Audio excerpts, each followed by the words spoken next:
শিবাঙ্গনা। দৈনিক ড্রিবলে আপনাদের স্বাগত। শুরু করছি আজকের পর্ব। শুরুতেই দেখে নেব আজকের হেডলাইন্স ফুটবল এক নজরে।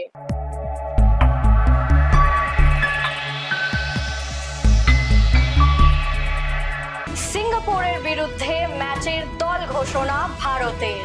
আইএফএ শিল্ডের সিকোয়েন্স ঘোষিত। বিশ্বকাপ খেলায় লক্ষ্য সঙ্গীতার। চলে আসি বিস্তারিত খবরে। এশিয়া কাপের কোয়ালিফাইং রাউন্ডের গুরুত্বপূর্ণ ম্যাচে সিঙ্গাপুরের মাটিতে তাদের বিরুদ্ধে খেলতে নামছে ভারত। তার আগে দল ঘোষণা হলো, একবার দেখে নেব সেই দলটির তালিকা। মাঝে 3 বছর বন্ধ ছিল আইএফএ শিল্ড। আবার ফিরতে চলেছে বাংলার গর্বের এই প্রতিযোগিতা। বয়স ভিত্তিক নয়, এবার আবার টুর্নামেন্ট সিনিয়র পর্যায়ের। আজ সিকোয়েন্স ঘোষণা করলো আইএফএ। এক নজরে দেখে নেব সেই সিকোয়েন্স। হ্যাঁ, আমরা কলকাতায় প্ল্যান নিয়েই চলছি। আমরা অলরেডি মাঠের জন্য চিঠি লেখা শুরু করেছি, চিঠি দিয়েছি। আমরা মাঠ পেয়ে গেলে সরকারকে অলরেডি চিঠি দিয়েছি এবং আলোচনা চলছে। সব মাঠ পেয়ে গেলে সব 2 প্রধানের খেলা মধ্যত কলকাতা পেয়ে যাবে। কোন কোন মাঠগুলো পাওয়ার সম্ভাবনা রয়েছে? দেখুন, আমরা কথা বলছি, কেবিকে আছে, ওয়াইবিকে আছে, এগুলো সবই আমরা কথা বলছি। এবার ফাইনাল হলে তখন আমরা জানাতে পারবো। এখন অব্দি যতক্ষণ না আমরা কনফার্মেশন পাচ্ছি ততক্ষণ অব্দি আমি মাঠের নাম বলছি না।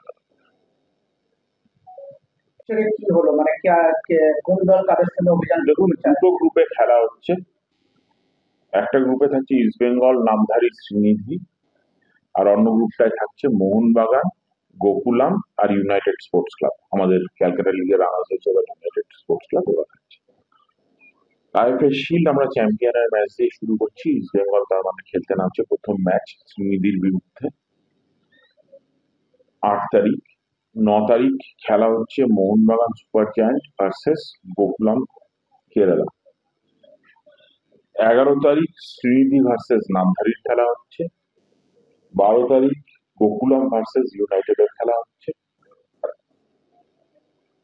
14 তারিখ নামধারী ভার্সেস ইস্ট বেঙ্গল এফসি মানে ইমামি ইস্ট বেঙ্গলের খেলা হচ্ছে। আর 15 তারিখ হচ্ছে Mohun Bagan super giant versus United. এবার এই 2টো গ্রুপ থেকে যারা চ্যাম্পিয়ন হবে সেই 2টো চ্যাম্পিয়ন টিমকে নিয়ে ডাইরেক্ট ফাইনাল হবে, সেটা 18 তারিখ।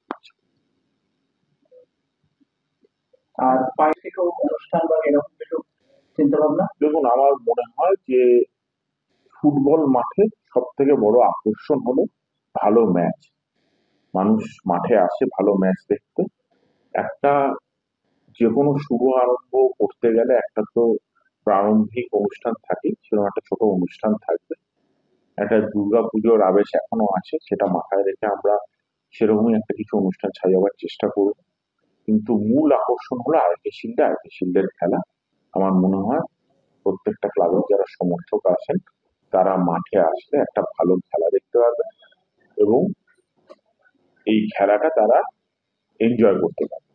আর 2 প্রধানের খেলা। চলে আসি পরের খবরে। বাংলা থেকে ভারত। এই মুহূর্তে মহিলা ফুটবলের এক অপরিহার্য নাম সঙ্গীতা বাসফোর।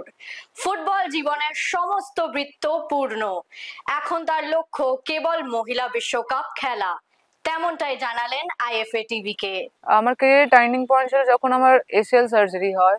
সেই মুহূর্তে আমি আমার বাবাকেও লস করেছিলাম। তো সেই সময় মনে হয়েছিল যে এখন ক্যারিয়ারটা শেষ করি, আমার ফ্যামিলি, আমার মা শুধু একা রয়েছে। তারপরে আমার মা বললো যে না, এখন শেষ না। তারপরে অনেক প্লেয়ার আছে, তাদের লাইফেও অনেক প্রবলেম এসছে।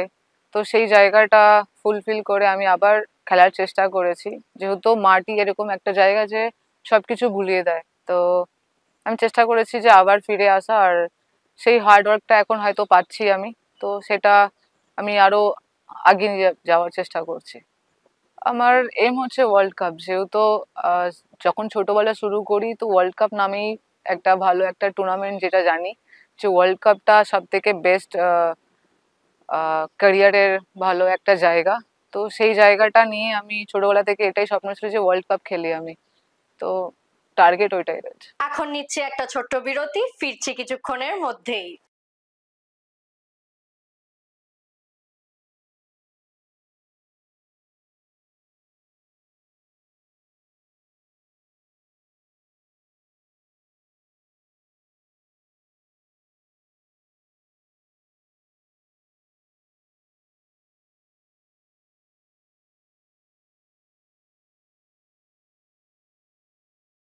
ফিরে এলাম নিয়ে ফুটবল কুইজ মগজাস্ত্র।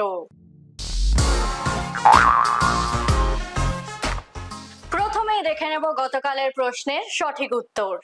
আমাদের গতকালের প্রশ্নের সঠিক উত্তর হলো নওশাদ মুসা কলকাতায় প্রথম ইস্ট বেঙ্গল ক্লাবে খেলতে আসেন। এই প্রশ্নের উত্তর দিয়েছেন ফেসবুক পেজে পঞ্চানন দত্ত। আপনাকে অনেক অনেক ধন্যবাদ। চলে আসি আজকের প্রশ্নে।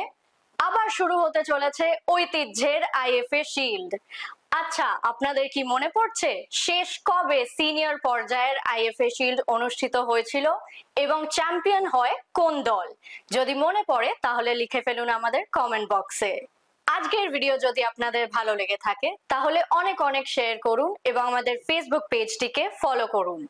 বাংলা ফুটবলের আরো অনেক খবরাখবর জানতে আমাদের ইউটিউব চ্যানেলটিকে সাবস্ক্রাইব করুন এবং বেল আইকনটি প্রেস করে দিন। আজ এই অবধি, শুভরাত্রি।